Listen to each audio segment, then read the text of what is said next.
నమస్తే welcome to our channel. South cinema north cinema మధ్య సరిహద్దులు చెరిగిపోతున్నాయి అనుకుంటున్న టైంలో కొంతమంది ఆర్టిస్ట్ చేసే వ్యాఖ్యలు మళ్ళీ వాటి మధ్య దూరాన్ని పెంచుతూ ఉన్నాయి. ఇక తాజాగా కల్కి సినిమా రిలీజ్ అయిన విషయం మనందరికీ తెలిసిందే. అయితే ఆ సినిమాలో ప్రభాస్ జోకర్లా కనిపించాడు అంటూ బాలీవుడ్కి చెందినటువంటి అర్షద్ వార్సీ అనే ఒక యాక్టర్ అయితే కొన్ని కమెంట్స్ చేశారు.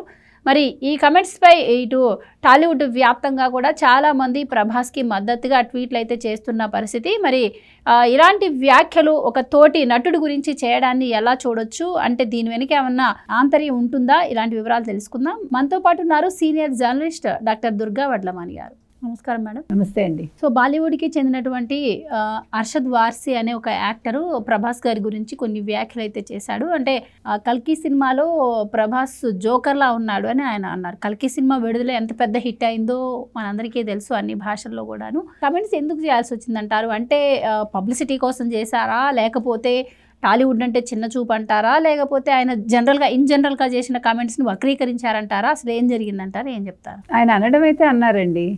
అయితే ఒకటి ఇప్పుడు చూసుకుంటే కనుకైతే ఈరోజు టాప్లో ఇండియాలో తెలుగు చిత్రసీమ ఉంది కాబట్టి అది భరించలేకపోతున్నారు ఎవరు.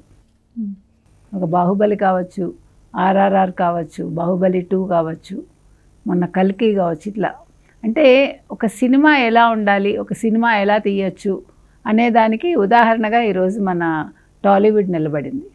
కాబట్టి దీన్ని భరించలేక కూడా అనొచ్చు. అందులో ప్రభాస్ ఇప్పుడు నెంబర్ 1 హీరోగా ఉన్నాడు, అందుకు కూడా భరించలేకపోవచ్చు. ఎందుకంటే ఒకప్పుడు ఖాన్ త్రయం అనేది చాలా ఏలింది ఇండస్ట్రీని. అటువంటి ఖాన్ త్రయం ఇవాళ ఎక్కడున్నారు? ఓకే, షారుఖ్ ఖాన్ బాగానే చేస్తున్నారు. ముఖ్యంగా వాళ్ళు చేసిన కమెంట్స్ కావచ్చు, లేకపోతే ప్రజలు వాళ్ళని ఇంకా తిరస్కరిస్తున్నారు. ఇప్పుడు ఒకప్పుడు ఒక క్రేజ్ ఉండేదండి హిందీ సినిమా అంటే.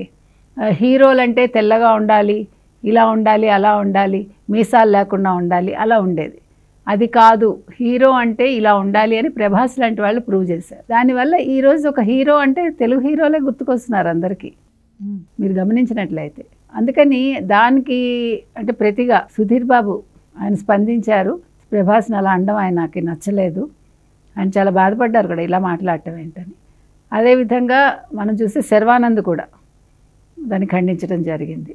ఇకపోతే వీటన్నింటికి ఒక ఆన్సర్ చెప్తూ ఈరోజు భారతదేశంలో అత్యంత పాపులర్ హీరో ఎవరు అని తీసుకుంటే ఆర్మాక్స్ అని వాళ్ళు ఒక సర్వే చేసి ప్రభాస్ నెంబర్ 1గా నిలిచాడు. దీని అర్థం ఏంటి? అర్షద్ వార్సీ చేసింది తప్పు, అతను భరించలేక మాట అన్నాడు అంటే హిందీ చిత్రసీమ ఈరోజు ఎక్కడ ఉంది అనే అంశంలో అతను ఆ రకంగా మాట్లాడి ఉండొచ్చు, భరించలేక, దాన్ని తట్టుకోలేక అని మనం అనుకోవాలి.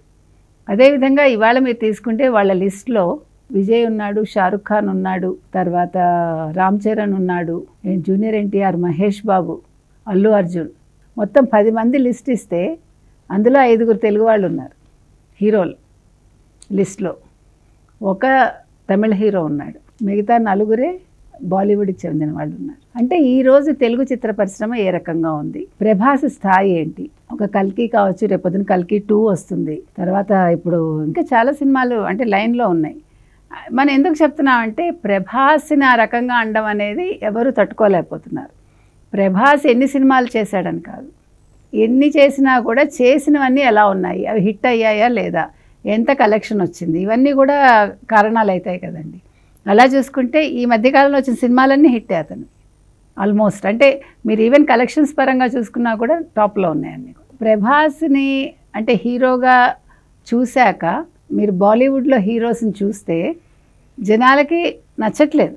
ఆబ్వియస్గా ప్రభాస్ లాంటి హీరో కావాలి అని అనుకుంటున్నారు. అంటే బాలీవుడ్లో కూడా ప్రభాస్ నిలబడ్డాడంటే ఈరోజు అంతర్జాతీయంగా కూడా అతను ఎదిగాడు, అతని సినిమాలన్నీ కూడా హిట్ అయ్యాయి అంటే వేరే కంట్రీస్లో కూడా.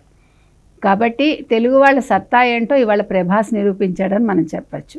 సో ఇవాళ వచ్చిన ఈ టాప్ హీరోల్లో అంటే దేశంలోనే టాప్ హీరోల్లో ప్రభాస్ నిలబడ్డం అనేది కూడా ఇవాళ అతనికి అర్షద్ వార్సీకి ఒక సమాధానం చెప్పినట్టుగా అయిందని మనం అనుకోవాలి. అది ఇప్పుడు కూడా చాలామంది నుంచి వినిపిస్తున్న డిమాండ్ ఏంటంటే ఇప్పటికైనా అర్షద్ దిగి వచ్చి ప్రభాస్కి క్షమాపణ చెప్పాలి, లేకపోతే ఇలాంటి వార్నింగ్స్ ఆయన ఇంకా చాలా వినాల్సి వస్తుంది అంటున్నారు. అది జరగాల్సిన అవసరం ఉందంటారు? తప్పకుండానండి. మనం అనవసరంగా ఒక కమెంట్ చేసినప్పుడు దానికి ఆ కమెంట్ చేసిన వాళ్ళే బాధ్యులు కాబట్టి అలా అనాలోచితంగా చేసినప్పుడు వాళ్ళు ఖచ్చితంగా వాళ్ళు సారీ చెప్పాల్సిన అవసరం ఉంటుంది.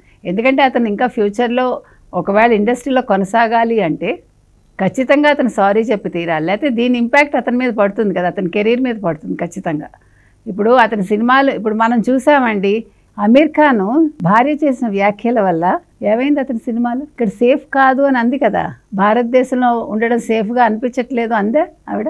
అమీర్ ఖాన్ అన్నాడు కదా, దానికి వంత పాడాడు కదా. ఈరోజు బంగ్లాదేశ్ పరిస్థితి ఏంటండి? బంగ్లాదేశ్ నుంచి ఎవరు వచ్చారు? హసీనా మన దేశానికే కదా వచ్చారు ఆవిడ, ఇన్ని ముస్లిం దేశాలు ఉండగా. అంటే ఎంత సేఫ్ భారతదేశం అనేది ఇవాళ ప్రూవ్ అయింది కదా. కాబట్టి వీళ్ళు అనాలోచితంగా మాట్లాడే మాటలు, వీళ్ళు ఇండస్ట్రీలో ఉంటూ ఈవెన్ హిందీ సినిమాలు చూసేవాళ్ళు తెలుగు వాళ్ళు ఉన్నారు, భారతీయులు అందరూ ఉన్నారు కదా. భారతీయులందరూ చూడబట్టే మీ సినిమాలు హిట్ అవుతున్నాయి. నువ్వు ఖాన్వా అయితే నువ్వు మరొకట ఇవన్నీ చూసేవాడు సినిమా చూడ్డు. ఆ కథ బాగుందా, నీ నటన బాగుందా అనేదే చూస్తారు. నీ బ్యాక్గ్రౌండ్ ఏంటి, నువ్వు ఏ మతం వాడివి, ఏ కులం వాడివి, ఏ రాష్ట్రం వాడివి, ఏ ప్రాంతం వాడివి ఎవరు చూడరండి. కాబట్టి ఈ మాట మీరు కనుక చూసారంటే షారుఖ్ ఖాన్ సినిమా కూడా హిట్ అవుతుందా ఫట్ అవుతుందా అనుకునే టైంలో నిజంగా భయపడ్డారు కదా. అంటే టాలీవుడ్ దెబ్బకి కావచ్చు, లేకపోతే వీళ్ళు చేసిన వ్యాఖ్యానాల దెబ్బకి కావచ్చు, బాలీవుడ్ షేక్ అయిందనే మనం చెప్పాలి. ఈరోజు బాలీవుడ్లో అసలు సినిమాలు ఎలా ఉన్నాయి, అక్కడ హీరోలు ఎలా ఉన్నారు, వాళ్ళ నటన ఎలా ఉంది అనే ఒక చర్చ కూడా వచ్చింది. కాబట్టి తెలుగు వాళ్ళని అనే ముందు, తెలుగు హీరోలను అనే ముందు ప్రతి ఒక్కడూ ఆలోచించుకోవాలి. ఇవాళ టాప్ పొజిషన్లో తెలుగు ఇండస్ట్రీ ఉందండి. రైటర్స్ కాదు, యాక్టర్స్ కాదు, హీరోయిన్స్ కాదు, ప్రతి ఒక్కళ్ళు ప్రతి రంగం కూడా నెంబర్ 1లో ఉంది. ఈరోజు ఇక్కడ పని చేయటానికి అందరూ ఉత్సుకత చూపిస్తున్నారు. హీరోయిన్స్ అయినా సరే, అంటే వేరే భాష హీరోలైనా సరే తెలుగు ఇండస్ట్రీలో పనిచేయాలని చూస్తున్నారు. కాబట్టి ఎవరైనా కూడా వాళ్ళు మాట్లాడే ముందు ఆచితూచి మాట్లాడితే బాగుంటుంది. ముఖ్యంగా ప్రభాస్ విషయంలో కావచ్చు, ఏ తెలుగు హీరో విషయంలోనైనా సరే. Thank you so much.